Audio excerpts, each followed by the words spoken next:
അല്ലാഹുവിന്റെ ഖുർആനുമായി ബന്ധം പുലർത്താൻ നമുക്ക് കഴിയണം. വിശുദ്ധ ഖുർആനുമായി നമ്മുടെ ജീവിതത്തിന് ബന്ധമുണ്ടാകട്ടെ. വിശുദ്ധ ഖുർആനുമായി നമ്മുടെ ജീവിതത്തിലെ ദൈനംദിന എല്ലാ മേഖലകൾക്കും ബന്ധമുണ്ടാകട്ടെ. ഖുർആനുമായി ബന്ധപ്പെടുന്ന ഓരോ കാര്യങ്ങൾക്കും അല്ലാഹുവിന്റെ മുന്നിൽ സ്ഥാനമാനങ്ങളാണ്, പടച്ചവന്റെ മുന്നിൽ സ്ഥാനമാനങ്ങളാണ്. ആ ഖുർആനുമായി ബന്ധപ്പെടാൻ എനിക്കും നിങ്ങൾക്കും കഴിയുന്നുണ്ടോ? എന്റെ ശബ്ദം ശ്രമിക്കുന്ന എന്റെ മുസ്ലിം സഹോദരീ സഹോദരന്മാരുണ്ടെങ്കിൽ ആദ്യമായി വിനീതനം ഓർമ്മപ്പെടുത്തുകയാണ്. ഖുർആൻ എന്ന് ഞാൻ ഇവിടെ അഭിസംബോധന ചെയ്യുന്നത് മുസ്ലിമുകൾക്ക് വേണ്ടി മാത്രം അല്ലാഹുവിൽ നിന്നും അവതീർണമായ ഒരു ഗ്രന്ഥത്തെ പറ്റിയല്ല. ഖുർആൻ എന്നീ വിനീതൻ എടുത്തു പറയുന്നത് നിസ്കരിക്കുന്നവനും തൊപ്പിധരിക്കുന്നവനും ദാടി ധരിക്കുന്നവനും വേണ്ടി മാത്രം രാജാതിരാജനായ സർവശക്തനായ ദൈവം തമ്പുരാനിൽ നിന്നും അവതീർണമായ ഒരു ഗ്രന്ഥത്തെ പറ്റിയല്ല ഞാനിവിടെ പറയുന്നത്. പിന്നെയോ അല്ലാഹു റബ്ബുൽ ഇസ്സത്ത് പറഞ്ഞതെന്താണ്? ഹുദൽ ലിന്നാസ്, അതേ സർവ മനുഷ്യർക്കും വഴികാട്ടിയായ ഖുർആൻ, മാനവരാശിക്ക് മുഴുവനും വഴികാട്ടിയായ ഖുർആൻ, മാനവരാശിക്ക് മുഴുവനും വഴികാട്ടിയായ ഖുർആൻ, അതേ വിശുദ്ധ ഖുർആൻ ഈ ലോകത്തുള്ള സർവ മനുഷ്യർക്കും വഴികാട്ടിയാണ്. ജാതിയുടെ വ്യത്യാസമില്ലാതെ, മതത്തിന്റെ അതിർവരമ്പുകളില്ലാതെ, വർണ്ണ വ്യത്യാസമില്ലാതെ, ഭാഷാ വ്യത്യാസമില്ലാതെ, സംസ്കാര വ്യത്യാസമില്ലാതെ സർവ മനുഷ്യ മക്കൾക്കും സന്മാർഗമാകുന്ന ഖുർആൻ. അതേ ഖുർആൻ ഇവിടെ മുസ്ലിമുകൾക്കുള്ളതാണ്, ഖുർആൻ ഇവിടുത്തെ ഹൈന്ദവർക്കുള്ളതാണ്, ഖുർആൻ ഇവിടുത്തെ ക്രൈസ്തവർക്കുള്ളതാണ്, ഖുർആൻ ഇവിടുത്തെ സകല മനുഷ്യർക്കുമുള്ളതാണ്. അറിയുമോ, അല്ലാഹുവിന്റെ ഖുർആൻ എന്നോടും നിങ്ങളോടും പറയുന്നത് എന്താണ്? യാ അയ്യുഹന്നാസ്, ഖുർആൻ വിളിക്കുകയാണ് മനുഷ്യ മക്കളെ, മനുഷ്യ മക്കളെ, മനുഷ്യ മക്കളെ. മുഴുവൻ മനുഷ്യരെയും വിളിക്കുന്ന അല്ലാഹ്, മുഴുവൻ അടിമകളെയും വിളിക്കുന്ന അല്ലാഹ്.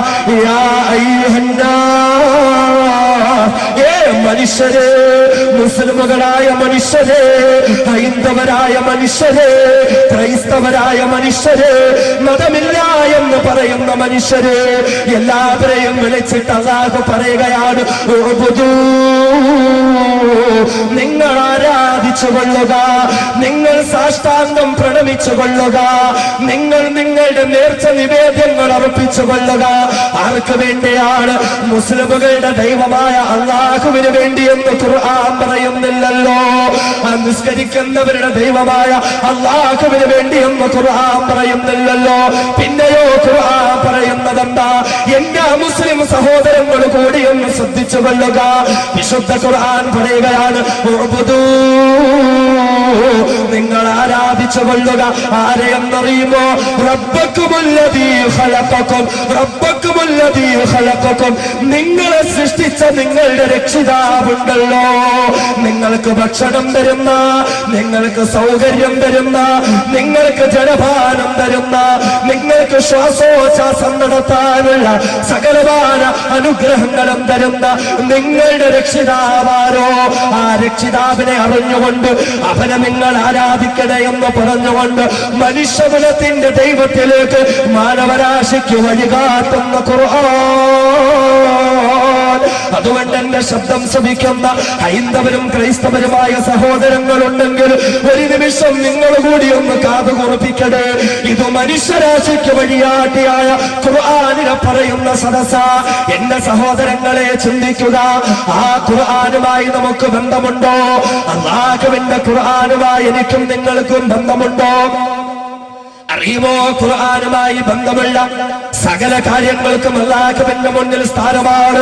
ഖുർആനുമായി ബന്ധമുള്ളതായ സകല കാര്യങ്ങൾക്കും പടച്ചവൻ പ്രത്യേക ബഹുമാനം കൊടുത്തിരിക്കുകയാ. അറിയുമല്ലോ സഹോദരങ്ങളെ, വിശുദ്ധമായ റമളാൻ, റമളാനെ പറ്റി ചോദിച്ചാൽ എനിക്കും നിങ്ങൾക്കും പറയാനുള്ള മറുപടി എന്താണ്? അതേ നോമ്പ് നിർബന്ധമാക്കപ്പെട്ട മാസമായ റമളാൻ, തറാവീഹിന്റെ മാസമാണ് റമളാൻ, മഗ്ഫിറത്തിന്റെ മാസമാണ് റമളാൻ, റഹ്മത്തിന്റെ മാസമാണ് റമളാൻ, നരകമോചനത്തിന്റെ മാസമാണ് റമദാൻ. സ്വർഗ കവാടങ്ങൾ മലർക്ക് തുറക്കപ്പെടുന്ന മാസമാണ് റമദാൻ. പിശാചുക്കളെ ചങ്ങലക്കിടുന്ന മാസമാണ് റമദാൻ. ഓരോ സൽക്കർമ്മങ്ങൾക്കും 70 ഇരട്ടിയോളം പ്രതിഫലം കിട്ടുന്ന മാസമാണ് റമദാൻ. റമദാനെ എനിക്കും നിങ്ങൾക്കും ഇപ്രകാരമാണ് പരിചയപ്പെടുത്താനുള്ളതെങ്കിൽ സഹോദരങ്ങളെ അറിയുമോ, അല്ലാഹു റമദാനിനെ പരിചയപ്പെടുത്തുന്നത് എങ്ങനെയാണ്? അല്ലാഹു റമദാനെ പരിചയപ്പെടുത്തുന്നത് എങ്ങനെയാണ്?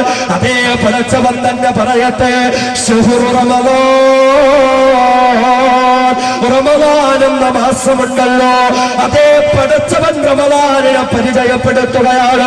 മാസങ്ങളുടെ നേതാവായ റമദാൻ, പുണ്യമായ ദിനരാത്രങ്ങൾ കൊണ്ട് അനുഗ്രഹിക്കപ്പെട്ട മാസമായ റമദാൻ, അല്ലാഹു റബ്ബുൽ ഇസ്സത്ത് റമദാനിനെ പരിചയപ്പെടുത്തുകയാ.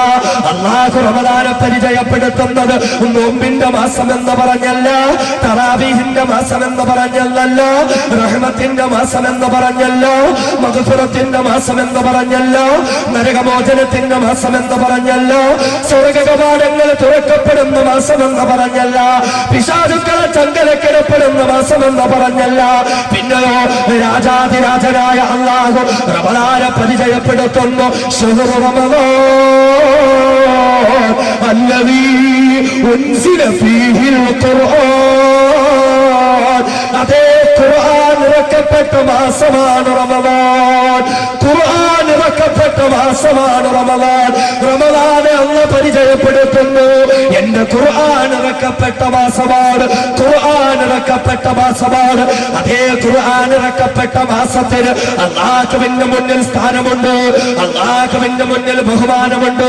തീർന്നില്ല സഹോദരങ്ങളെ, ഖുർആൻ ഇറക്കപ്പെട്ട ദിവസത്തിനുള്ള സ്ഥാനം കൊടുക്കുകയാ. നമുക്കറിയാമല്ലോ ലൈലത്തുൽ ഖദർ എന്നുള്ള രാത്രിയുണ്ടല്ലോ. ലൈലത്തുൽ ഖദർ എന്ന രാത്രിയെ പറ്റി എനിക്കും നിങ്ങൾക്കും പറയാനുള്ളത് എന്താണ്? 1000 മാസങ്ങളെക്കാൾ ശ്രേഷ്ഠമായ രാവാണ് ലൈലത്തുൽ ഖദർ. ജിബ്രീലിന്റെ നേതൃത്വത്തിൽ മാലാഖമാര് ഭൂമിയിലേക്ക് ഇറങ്ങി വരുന്ന രാവാണ് ലൈലത്തുൽ ഖദർ. ഇപ്രകാരമാണ് ലൈലത്തുൽ ഖദർ എനിക്കും നിങ്ങൾക്കും പരിചയപ്പെടുത്താനുള്ളതെങ്കിൽ അല്ലാഹു റബ്ബുൽ ഇസ്സത്ത് ലൈലത്തുൽ ഖദറിനെ പരിചയപ്പെടുത്തുകയാണ്. ഇന്നാ അൻസൽനാഹു ഫീ ലൈലത്തുൽ ഖദർ, അതേ നമ്മുടെ ഖുർആൻ, നാം നമ്മുടെ ഖുർആൻ ഈ ലോകത്തേക്ക് ഇറക്കിയ രാവാണ് ലൈലത്തുൽ ഖദർ. അല്ലാഹു ലൈലത്തുൽ ഖദറിനെ പേരെടുത്ത് പരിചയപ്പെടുത്തുന്നു. ഖുർആൻ ഇറക്കപ്പെട്ട രാവാണ് ലൈലത്തുൽ ഖദർ. എന്നിട്ട് പടച്ചവൻ ചോദിക്കുന്നു, നബിയേ വമാ അദറാക മാ ലൈലത്തുൽ ഖദർ, ഞാൻ എന്റെ ഖുർആൻ ഇറക്കിയ ലൈലത്തുൽ ഖദർ ഉണ്ടല്ലോ, ആ ലൈലത്തുൽ ഖദറിന്റെ മഹത്വം അറിയുമോ നബിയേ? ഖുർആൻ ഇറക്കപ്പെട്ട രാവായ ലൈലത്തുൽ ഖദറിന്റെ മഹത്വം പിന്നീട് പടച്ചവൻ പറയുന്നത്, ലൈലത്തുൽ ഖദർ ഖൈറുൻ മിൻ അൽഫി ശഹർ തനസ്സലുൽ മലായികതു വറൂഹു ഫീഹാ ബിഇذن റബ്ബിഹിം മിൻ കുല്ലി അംറിൻ സലാം ഹിയ ഹത്താ മത്ലഇൽ ഫജ്ർ. ഞാൻ എന്റെ ഖുർആനിനെ ഇറക്കിയ ലൈലത്തുൽ ഖദർ ഉണ്ടല്ലോ, 1000 മാസങ്ങളെക്കാൾ ശ്രേഷ്ഠമായ രാവാണ്. ഞാൻ എന്റെ ഖുർആനെ ഇറക്കിയ ലൈലത്തുൽ ഖദർ ഉണ്ടല്ലോ, ജിബ്രീലിന്റെ നേതൃത്വത്തിൽ മാലാഖമാർ ഭൂമിയിലേക്ക് ഇറങ്ങി വരുന്ന രാവാണ്. അതേ ഖുർആൻ ഇറക്കപ്പെട്ട രാവിന് അല്ലാഹുവിന്റെ മുന്നിൽ സ്ഥാനമുണ്ട്. ഖുർആൻ ഇറക്കപ്പെട്ട മാസത്തിന് അല്ലാഹുവിന്റെ മുന്നിൽ സ്ഥാനമുണ്ട്. അവിടെയും തീർന്നില്ല സഹോദര, ഖുർആൻ കൊണ്ടുവന്ന മലക്കുണ്ടല്ലോ, ഖുർആൻ കൊണ്ടുവന്ന മാലാഖയുണ്ടല്ലോ, അല്ലാഹുവിന്റെ മാലാഖമാര് വമാ യഅലമു ജുനൂദ റബ്ബിക ഇല്ലാ ഹു,